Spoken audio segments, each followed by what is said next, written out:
তো সরকার দায়ী হয় তারও চিন্তা করা লাগবে যে জনগণ কার কি সমস্যা, প্রধানমন্ত্রী চেয়ারত বসে ওর ওই পরিকল্পনা করা লাগবে।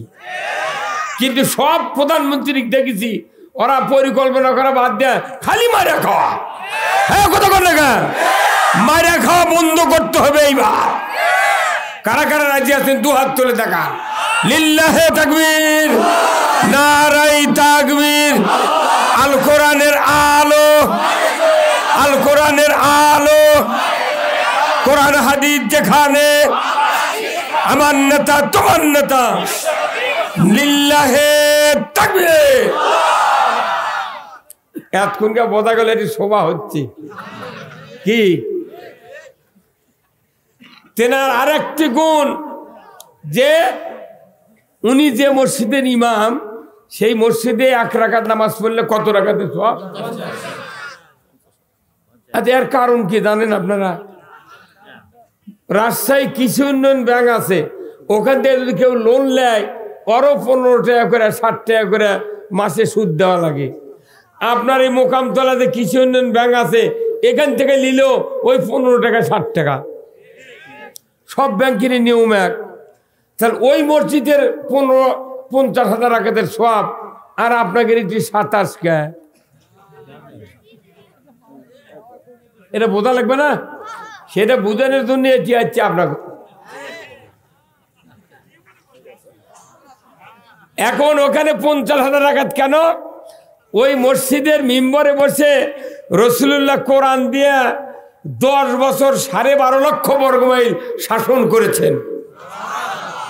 যে মসজিদের মিম্বরে বসে 10 বছর কোরআন দিয়া 12.5 লক্ষ বর্গমাইল শাসন করছেন, কোরআন দিয়া দেশ চালানোর জন্য ওই মসজিদে আল্লাহ সওয়াব বেশি দিচ্ছে।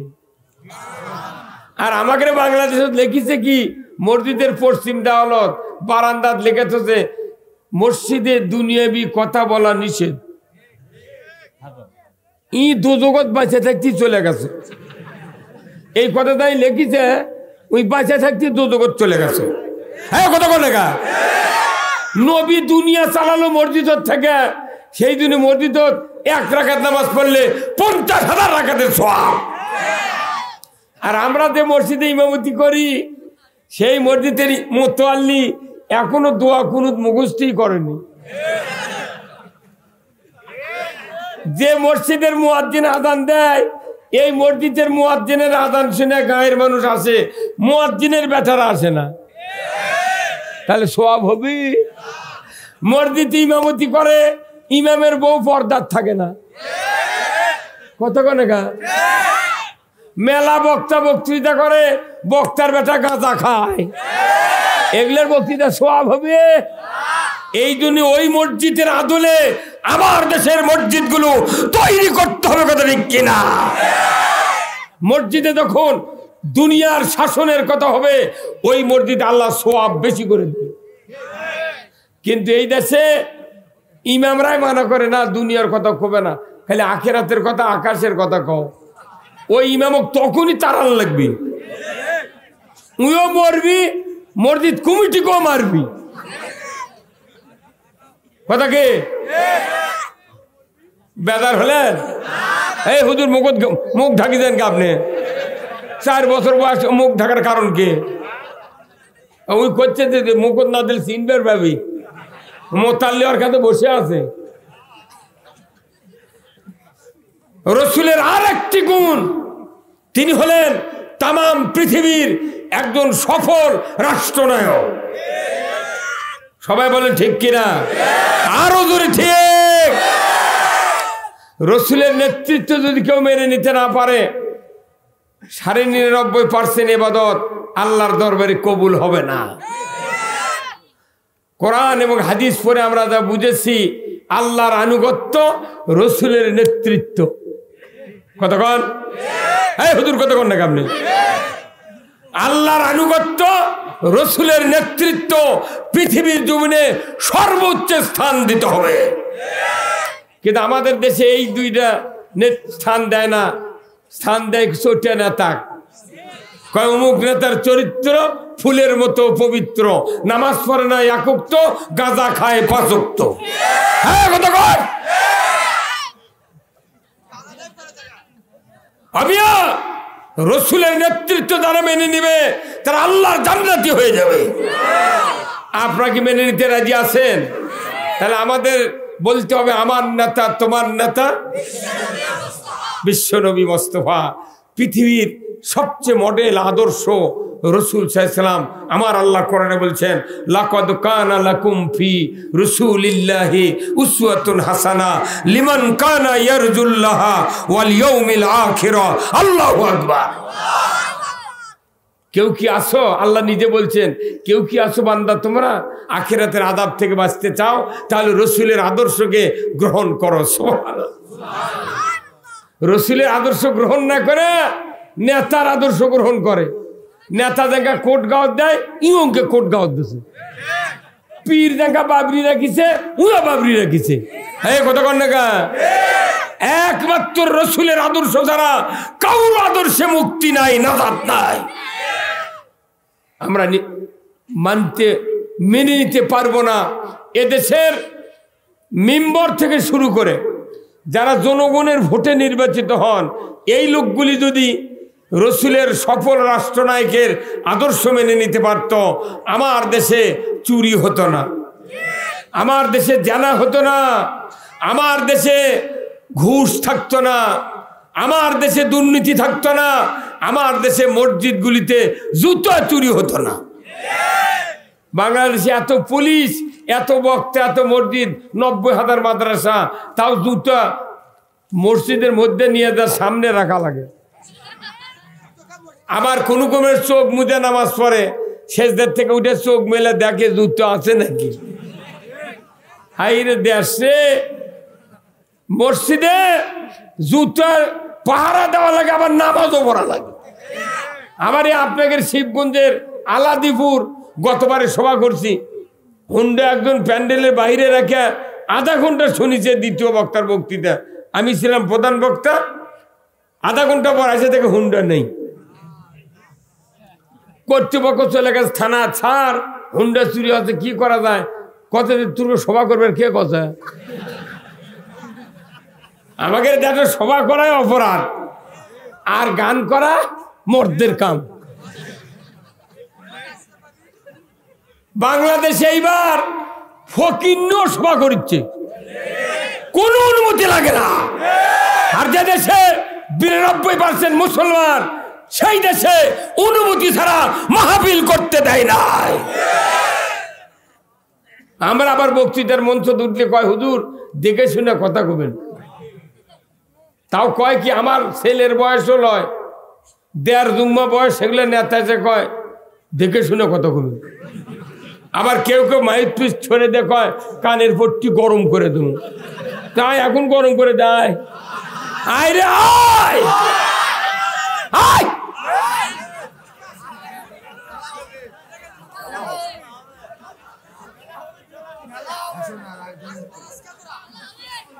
ভাইরা আমার,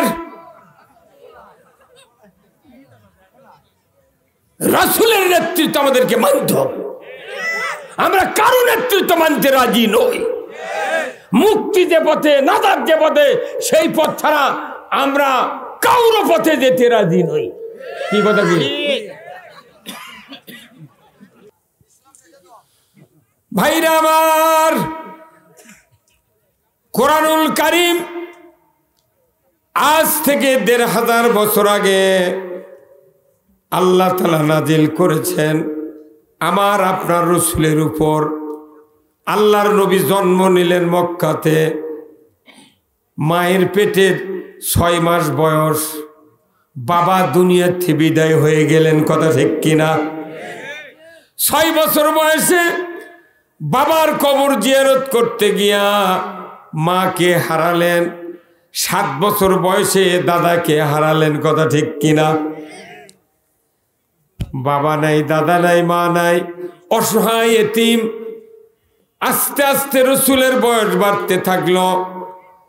চাচা আবু তালেব তার নিজের সন্তানকে সরে দিয়া এতিম মুহাম্মদকে কলিজার পরে করে রেখে, পাঁজরে রেখে, কোলের কাছে রেখে দেখতে দেখতে 12 বছর 17 বছর বয়স হয়ে গেল।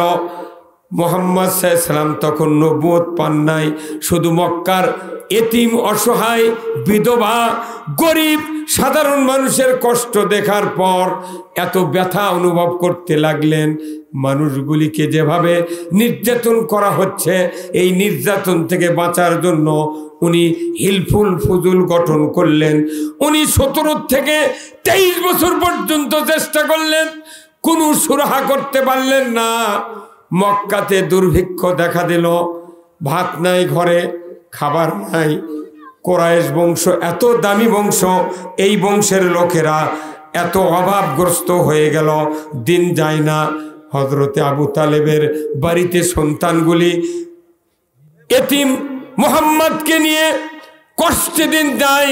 হঠাৎ করে একদিন আবু তালেব বললেন, মুহাম্মদ আর তো আমাদের কষ্ট লাঘব হয় না, অর্থের ঘাটতি, খাদ্যের ঘাটতি, কি করবে বাবা? একটু কর্মের ব্যবস্থা তোমাকে আমি করে দেব, তুমি কি করতে পারবা?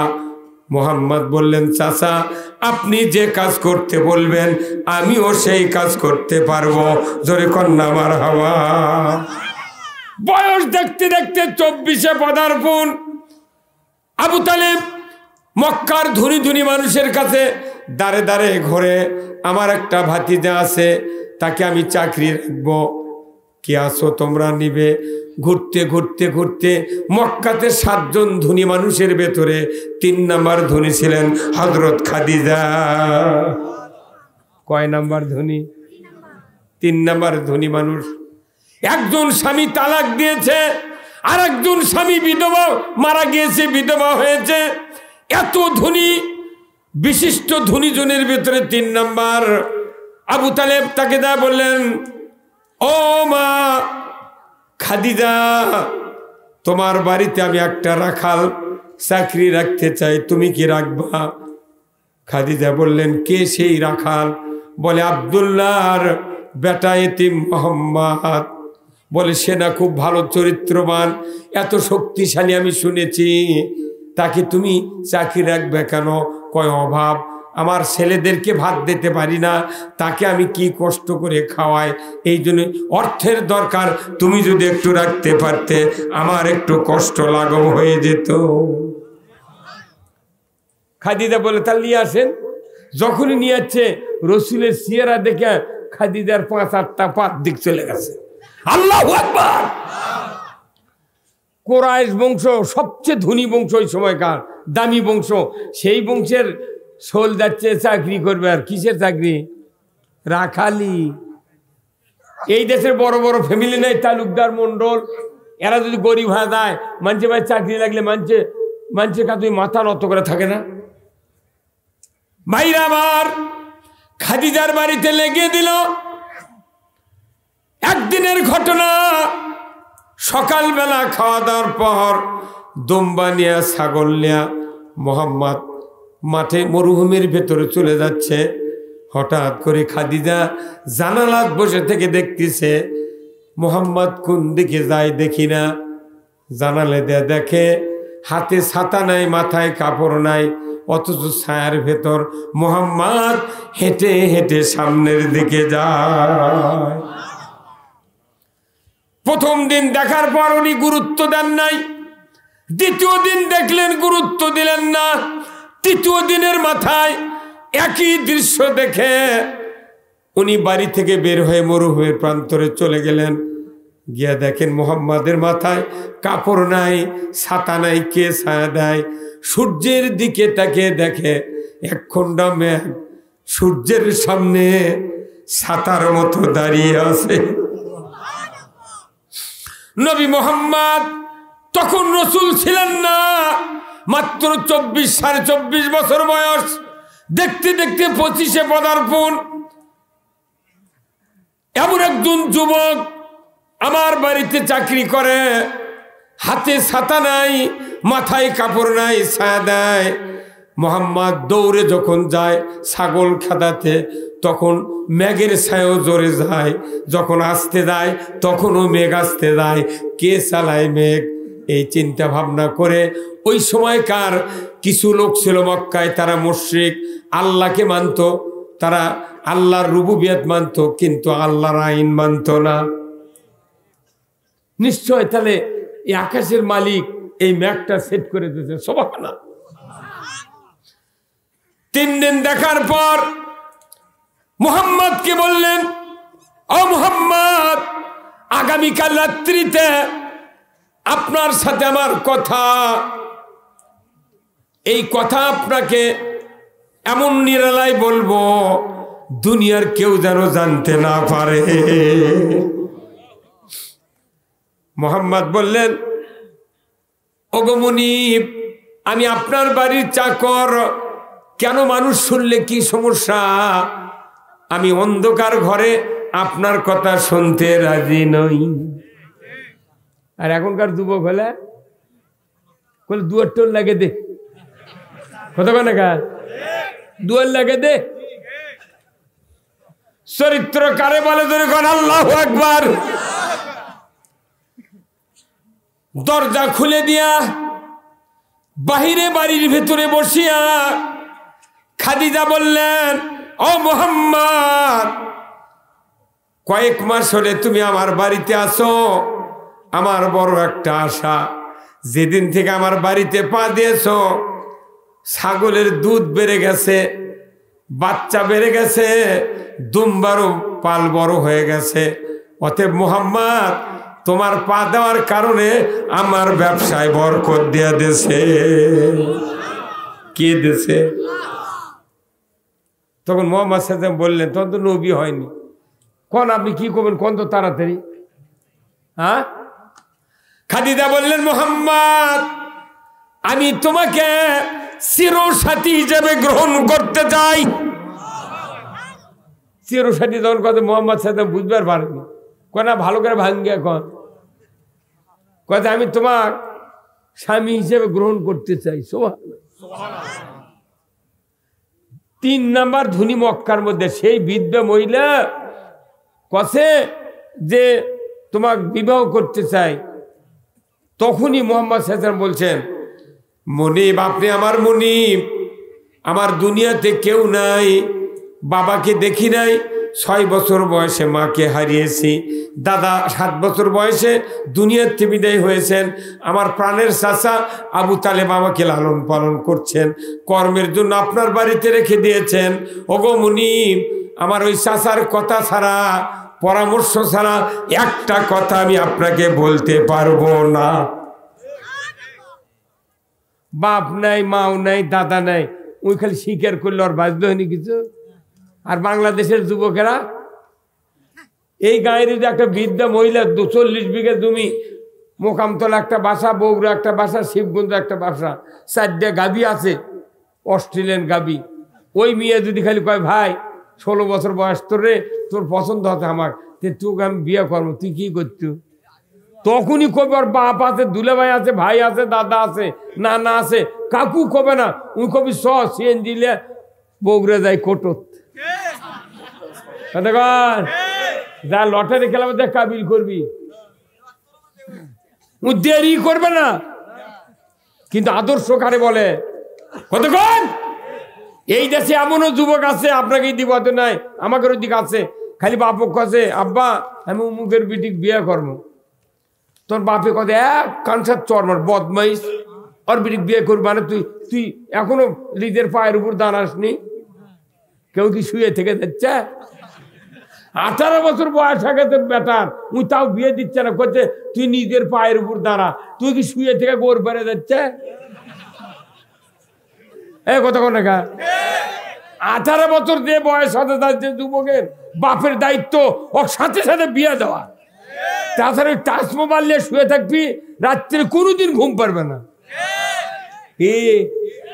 এখন এমন মোবাইল নামিছে, খালি ঠেলে আর পেলে ঠেলে। এমনও যুবক আছে বাংলাদেশে, বাপ যখন দামকি মারছে, ওই মেয়ে ফোন করে কছে আর থাকবো না, কাল সকালে কাল রাত্রে আমরা পলিয়া চলে যাবো। পলিয়া যা রপ্তানি গার্মেন্টসে চাকরি লাগিয়েছে গাজীপুর। 6 মাস পর এই মোকামতলার বরফ বাদ দেয়া নরসিংদী চাকরির সাথে চলে গেছে। কতক্ষণ এইরকম হয় কি হয় না?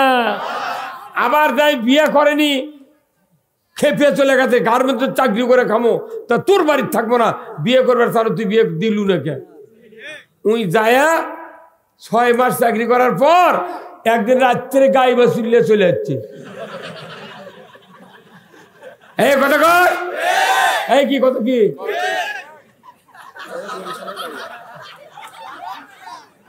যদি বরিশালের মায়ের সাথে যদি পাল্লাত পরে, বরিশালের মেয়ের পাল্লাত পড়লে ও পটকে ছেড়ে দিবি। কথা কর।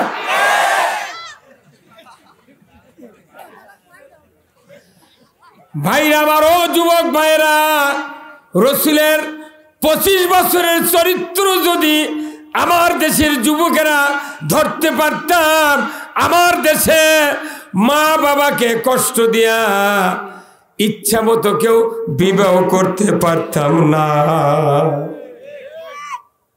তোকে জন্ম দিল, তোর মাও তেনা দিল, সুচা দিল, তো বকুর উপর করে মানুষ করলো, শীত লাগবে দিল না, বাপ না খায় তোকে লালন পালন করলো, ঈদের দিনে নতুন কাপড় বাপ পরে না, তোক দেয়, এত কষ্ট করে লালন পালন করে বিয়ে করিচ্ছ বাপক ছেড়ে, তোর জীবনেও সুখ হবে না।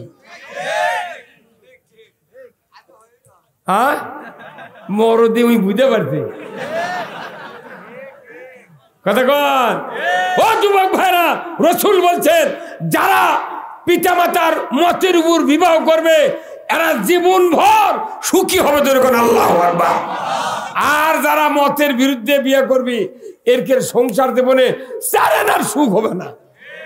ওই মিয়া বিয়ে করেছে ঠিক, কিন্তু পিটুন খাতে খাতে ওর জান চামড়া শুকিয়ে দেবে। এই কথা যদি যুবতীরা শোনে ওরা তওবা করে কইবে না বা ওগুলো কর্ম না। অনুরোধ করছি এই যুবক ভাইরা যারা আছেন, এই রসুলের ওই 25 বছরের চরিত্র ধরতে রাজি আছেন? কোন কোন যুবক দুহাত তুলে দেখান। এখন হাত তাড়াতাড়ি তুলবে না, নামান হাত। বাহ, সামনের কাতারের যুবকেরা আল্লাহ কবুল করুক, জোরে কোন আমিন। 40 বছর বয়সে রসুল বিবাহ করলেন, হচ্ছে 25 বছর বয়স নিয়ে একজন 40 বছরের নারী, 40 বছরের নারী 25 বছরের যুবক, তাহলে আরো 15 বছর 40 হবে, তাহলে 40-এর সাথে 15 যোগ দিলে কত হয়? 55 বছর বয়স যখন খাদিজার, রসুল্লাহ তখন গাড়ি হীরা ধ্যান করতেছে। 55 বছরের নারী 2500 ফিট উঁচু পাহাড়ে উঠে ভাত খেজুর পানি বয়াতেছে 3.5 বছর। কত বছর? আর আমার দেশে সবার থেকে যা যদি লাইলির মাও ডাক দেয়, লাইলির মা দরজা খুলে দাও, কোথায় কে বলি ঘুম ধরছে, আসছে কোটাল আসছে, কি কথা কেন? আবার যদি এনা কয়বারে রোজ অজু করা লাগবে, ফজরের সময় পানি ঠান্ডা এনা গরম করে দেবে। লাইলির মাও করছে দিয়া ওই কলসিত পানি আছে, গ্যাসের চুলাত গ্যাস আছে, আর ওই হাসাল ভারত পাল্লে আছে, গরম করে লিয়ে যা, তুমি অজু করে চলে যাও। তখন স্বামী যদি চালাক হয় তখন কষে কেরে পানটি কুন্টি, তখন কইতে উঠিচ্ছি। হ্যাঁ কথা কর। ও আমার মা বোনেরা, খাদিজার 55 বছরের চরিত্র যদি আপনারা ধরতেন, আপনাদের স্বামীরা আপনাকে এত ভালোবাসতো, আপনারও জান্নাত আল্লাহ দিত, স্বামীরও জান্নাত দিত। ধরে বলুন ঠিক কিনা? স্বামী স্ত্রী দিয়া এই পৃথিবী শুরু আছে। হাওয়া আলাইহিস সালাম, আদম আলাইহিস সালাম, 2 জন মানুষের থেকে কতটি মানুষ, এই সবাই কত আছে রে। আল্লাহু আকবার। আমাদের বাপ ছিল জান্নাতে, আমরাও জান্নাতে যেতে চাই। কি রাজি আছেন জান্নাতে যাওয়ার? কারা কারা নামাজ কাজা করবেন হাত তোলেন।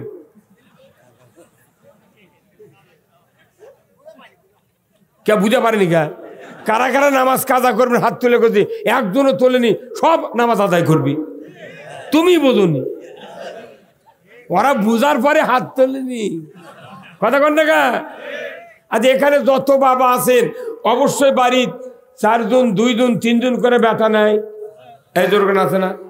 তাহলে এই বেটারা কি সব নামাজি? হ্যাঁ, নামাজি না। তাহলে নামাজি যদি না হয় তাহলে এই বাপ মায়ের জন্য লস। বাপ মায়ের কি লস? লস বোঝেন? ব্যবসার যদি লাভ হয় না তাহলে কি হয়? লস হয়। তাহলে আপনি বলেন তো এই বেটাগুলাক নামাজি বানানে আপনাদের দায়িত্ব কার? কন্ত হ্যাঁ, এই নামাজিদের কি কে বানাবে? নো, বাপই নামাজ পড়ে না, পাগল নাকি বাপ মা? বাপ 52 বছর বয়স এখনো শুক্রবারে ধরিতে কেবল গে।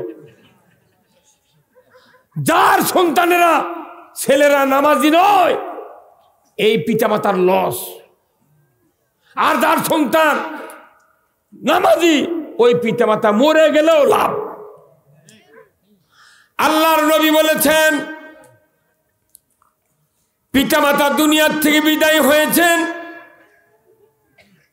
কোন পিতামাতার সন্তান বেঁচে আছে একবার কবরের পাশে গিয়া সালাম দিয়া সূরা ফাতিহা সহ একবার বিসমিল্লাহ সহ সূরা ইখলাস তেলাওয়াত যদি করে, রাসূল বলেছেন 10 পারা কোরআন খতমের সওয়াব ওই সন্তানের নামায় আমলে আল্লাহ দিয়া দেয়। একবার পড়লে কয় পারা? 2 বার পড়লে 3 বার। কার কথা? নবীর কথা। আমার নবী বলেছেন এমন সন্তান যদি দুনিয়ার কোনো কারু থাকে পিতামাতা মারা যাওয়ার পর, ও আমার মায়েরা, ও আমার বোনেরা দিলের কান্দে শুনবেন, যদি দুনিয়ার কোনো পিতামাতার একটা সন্তান এইরকম থাকে আর কবরের পাশে গিয়ে যদি সূরা ইখলাস 3 বার পড়ে যদি 1 খতম কোরআনের সওয়াব নিয়া আল্লাহর দরবারে হাত তোলে, রব্বির হামহুমা কামা রব্বায়ানি সগীরা। আমার নবী বলেছেন এইরকম সন্তান একবার দোয়া করার কারণে 40 দিন পিতামাতার কবরের আযাব মাফ হয়ে যায়। কয়দিন? এটা হলে কি লাভ হলো না লস হলো? হ্যাঁ, তাহলে বেটাক নামাজি বানালেন না কে? এই বেটা তখন 7 বছর বয়স, তখন জুম্মা দিনকে হাত ধরে লিয়া দেওয়া লাগলো। এই কতক্ষণ? 7 বছরের থেকে হাত ধরে ধরে লিয়া দেওয়া জুম্মা, 10 থেকে অক একবারে মারিয়া লিয়া দেওয়া লাগবে। তা আপনি সন্তানক নামাজি না মানে ওই বার মাদ্রাসার হুজুর উমুক বক্তা উমুক সুপার উমুক মোতামি মুখ লিয়েছে ইঙ্গে করে দোয়া করে লিখছেন, কিন্তু আপনার সন্তানের হাত ভালো নয়। আল্লাহ রসুল বলছেন আউ আলাদুন সলে ইয়াদুলাহু, নেককার সন্তান যদি কেউ বানাতে পারো, সন্তান ভালো হওয়ার সাথে সাথে ওই সন্তানের 2টা হাতও আল্লাহ ভালো করে দেয়। যখন হাত ভালো হয় তাহলে হাত ভালোর আগে সন্তান ভালো হওয়া লাগবে। এই সন্তান ভালো হলো, হাত ভালো হলো, এই হাত দিয়ে যদি দোয়া করে বাবার জন্য মায়ের জন্য 40 দিন কবরে আযাব আল্লাহ মাফ করে দেয়। তাহলে 39 দিন পর আবার যদি দোয়া করা কতক্ষণ রে? তাহলে আপনার কবর তো আযাবই হচ্ছে না, তো এই খেলে লাভ করেন নে কে?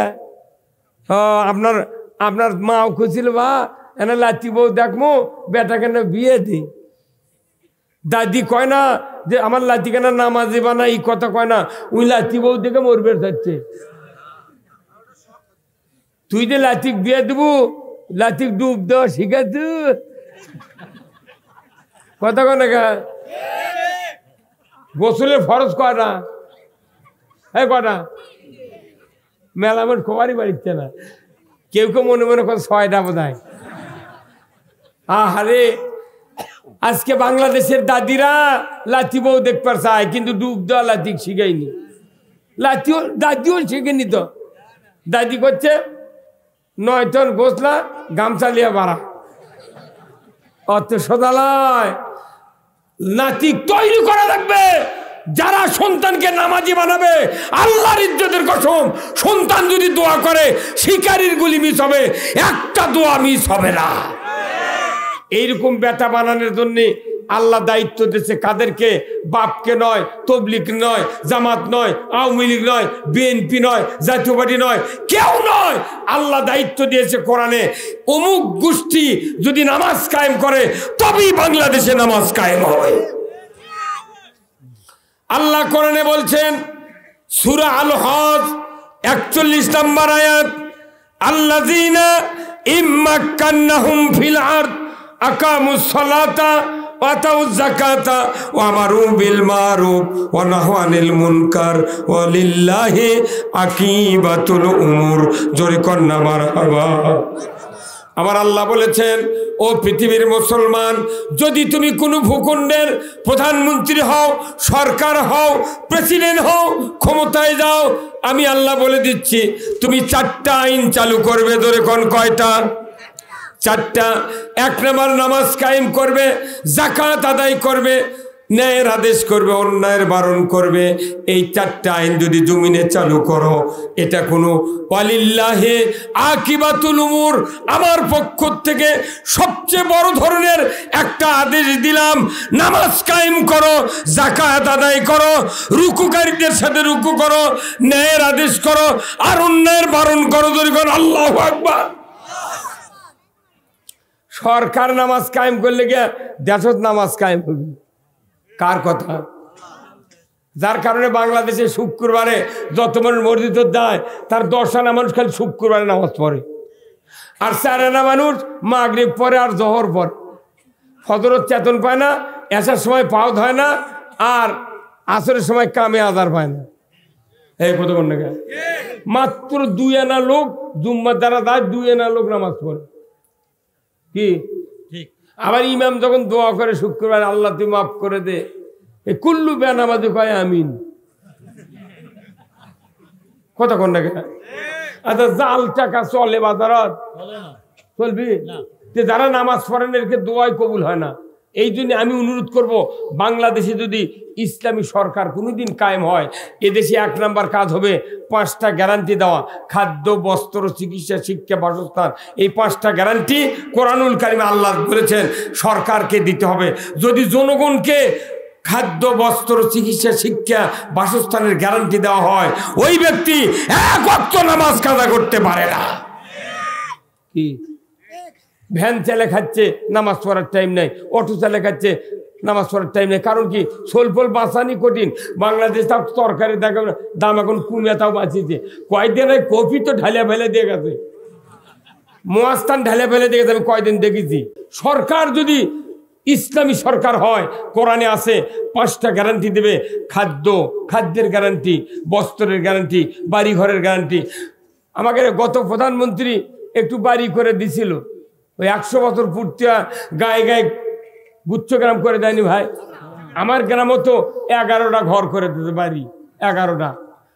তো ওই ভিত খুঁড়িতে দিতেছে না, আমাকে করতে হুজুর ওটা না উদ্বোধন, এই মেম্বার চেয়ারম্যান করতে হুজুর আপনি যা না দেখেন তো, চলেন। তো কেন? যা দেখি 9 ইঞ্চি খুঁড়িছে ভিত।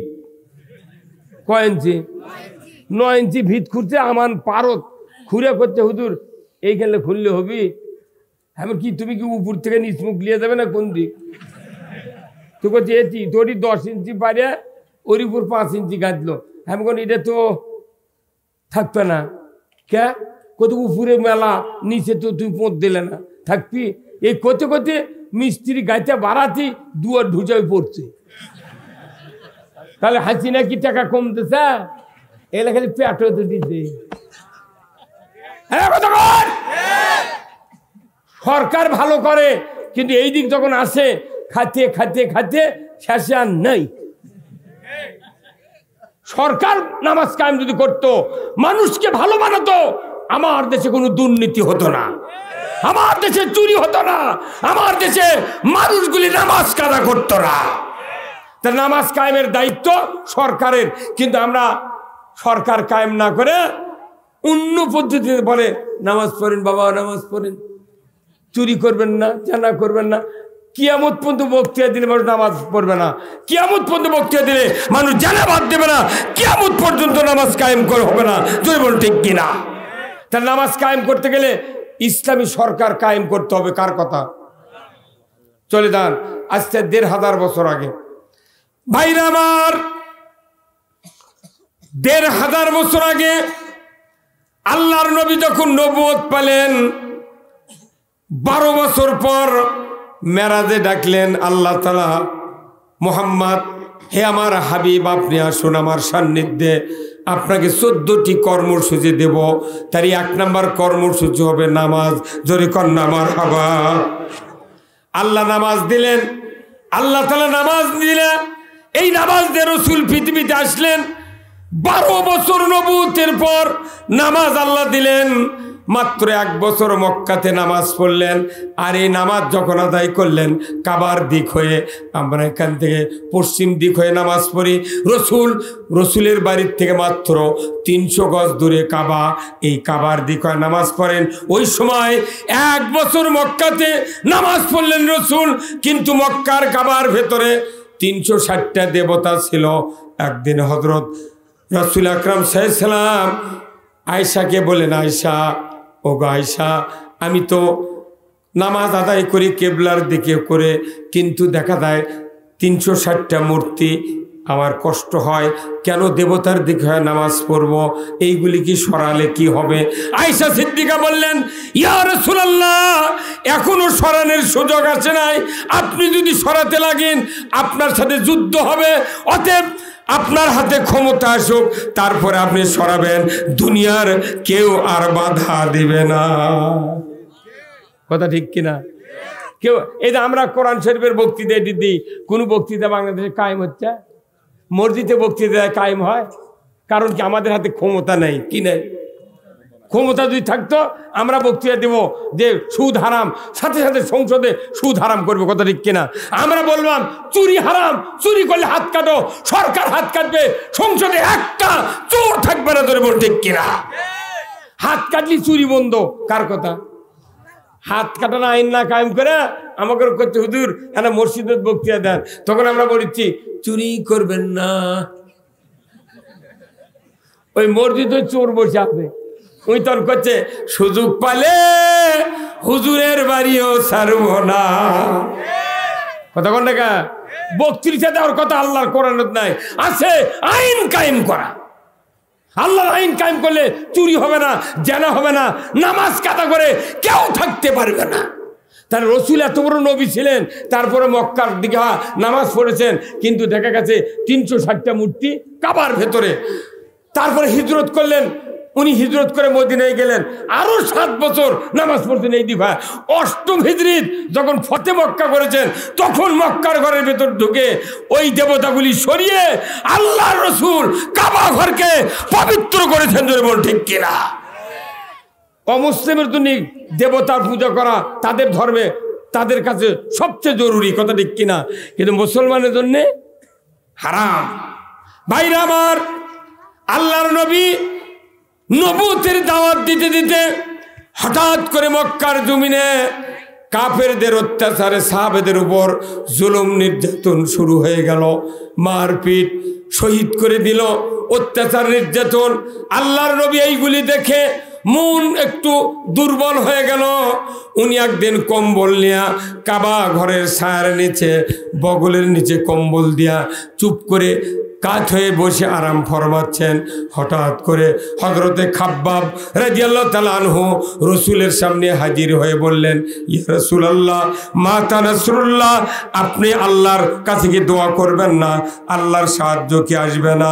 সাথে সাথে রসুল সোজা হয়ে বসলেন, বললেন, খাব্বাব, তুমি এত তাড়াহুড়া করছো কেন? আমাদের পূর্বে যারা দ্বীনের দায়িত্ব পেয়েছিলেন, যারা কালিমার দাওয়াত দিতেছিলেন, তাদের কাউকে লোহার চিরুনি দিয়া হাড্ডি থেকে গোস্ত টেনে হিচড়ে নামিয়ে দেওয়া হয়েছে, করাত দিয়ে দ্বিখণ্ডিত করা হয়েছে, আগুনের ভেতর ফেলে দেওয়া হয়েছে, কাউকে উত্তপ্ত তেলের ভিতর ছেড়ে দেওয়া হয়েছে, কাউকে শুলে চড়ে ফাঁসির কাস্টে ঝুলিয়ে হত্যা করা হয়েছে। রে খাব্বাব, তারপরেও এত নির্যাতন অত্যাচারের কারণে তারা দিনের পর থেকে 1 তিল পরিমাণও সরে যায় না। তবে শোনো রে খাব্বাব, সেদিন বেশি দূরে নয়, যেদিন সানাহা থেকে হাজরামউত পর্যন্ত একজন ষোড়শী যুবতী সোনার অলংকার পরিহিত অবস্থায় একা একা যৌবনের লাবণ্যতা নিয়া 1250 কিলোমিটার পথ একা একা যাবে আসবে। লা ইয়াখাফু ইল্লাল্লাহ, আল্লাহর ভয় ছাড়া কারো ভয় থাকবে না। সেদিন বেশি দূরে নয়, সেদিন বেশি দূরে নয়। জোরে কন্যা মারহাবা। আমার ভাইয়েরা, আল্লাহর নবীর এই কথা শোনা মাত্রই আল্লাহর নবীর সাহাবী হযরতে খাব্বাব মুস্কি হাসি দিয়ে বললেন আলহামদুলিল্লাহ। এত অত্যাচার নির্যাতনের পরেও এমন একটা পরিবেশ আল্লাহ তৈরি করে দিবেন, এই কথা শুনে খাব্বাব এত খুশি হয়ে গেলেন। আল্লাহর সাথে সাথে আরশে আজিম থেকে হযরতে জিবরাইল আলাইহিস সালামকে ডাক দিয়ে বললেন, ও জিবরাইল কোথায়?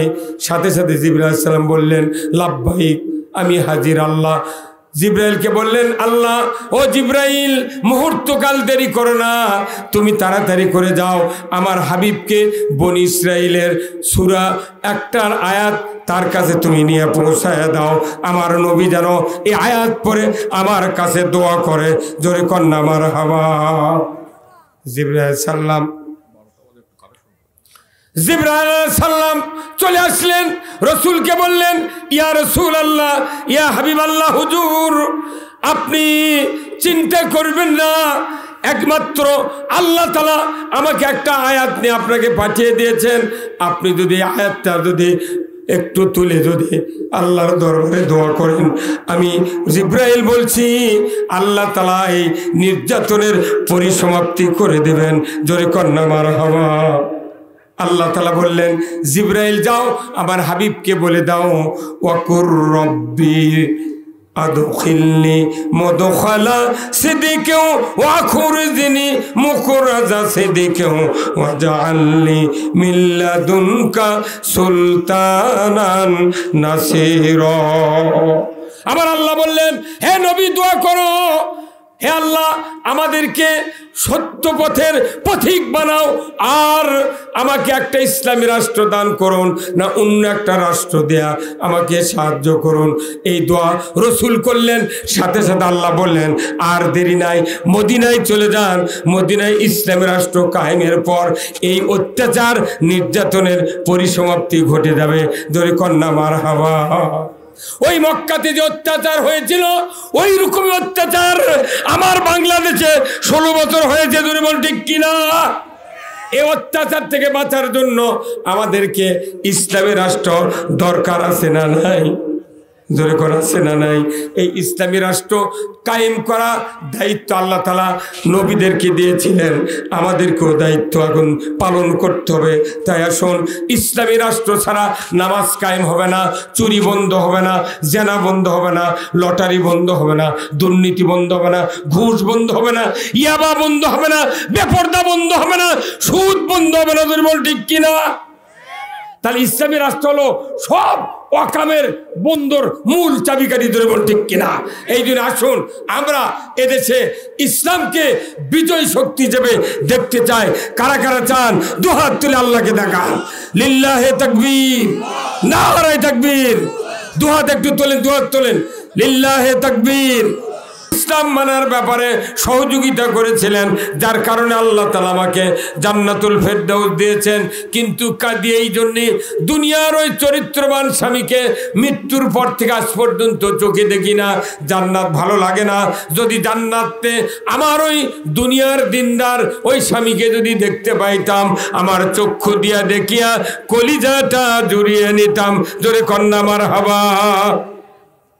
এইবার আল্লাহ বলবেন, বান্দা, এ আমার ফেরেশতা, এই বান্দির কথা অনুযায়ী তুমি দেখো না এই বান্দির স্বামী কোন জান্নাতে আছে। খুঁজতে খুঁজতে খুঁজতে দেখবে 8 নম্বর জান্নাতে একজন আল্লাহর বান্দা ফুপিয়ে ফুপিয়ে কান্নাকাটি করছেন। এমন সময় আল্লাহর ফেরেশতা বলবে, বান্দা কেন কাঁদো তুমি? জান্নাত কি ভালো লাগে না? সাথে সাথে বান্দা বলবে, আল্লাহর ফেরেশতা, জান্নাত ভালো লাগে। আল্লাহ আপনার এক বান্দি নতুন টাকা 500 দান করেছেন, আল্লাহ ওই বান্দিকে আল্লাহ খাদিজার মতো ইমান দিয়ে দেন, হাজেরার মতো চরিত্রবান বানায় দেন। আল্লাহ আমার বংশে যারা কবরে গেছে কবরগুলিকে জান্নাতের বাগান বানায় দেন। আল্লাহ যতদিন বাঁচবে ইমানের সহিত বাঁচার তৌফিক দিয়ে দেন। জোরে কোন আমিন। লিল্লাহে তাকবীর। আল্লাহর ওই বান্দা বলবে, আমার চরিত্রবান একজন স্ত্রী ছিলেন, তাকে আমি দ্বীন ইসলাম শিক্ষা দিয়া জান্নাতের পথের পথিক বানাইছিলাম, কিন্তু আজ পর্যন্ত মৃত্যুর পর থেকে তাকে চোখে দেখি না। 70 জন হুরগেলেমান জান্নাতে আছে, আমার ভালো লাগে না। হুরগেলেমানের ভেতরে যদি আমার ওই চরিত্রবান ওই কুণ্যই স্ত্রী যদি আমি পাইতাম, আমার চক্ষু দিয়া দেখিয়া কলিজাটা জড়িয়ে নিতাম। সাথে সাথে আল্লাহ বলবেন, আমার ফেরেশতা মুহূর্তকাল দেরি করে না, যে স্বামীর কারণে স্ত্রী জান্নাতুল ফেরদাউসে গিয়েছে ওই স্বামীকে তুমি প্রমোশন দিয়া আমার জান্নাতুল ফেরদাউসে দিয়া দাও।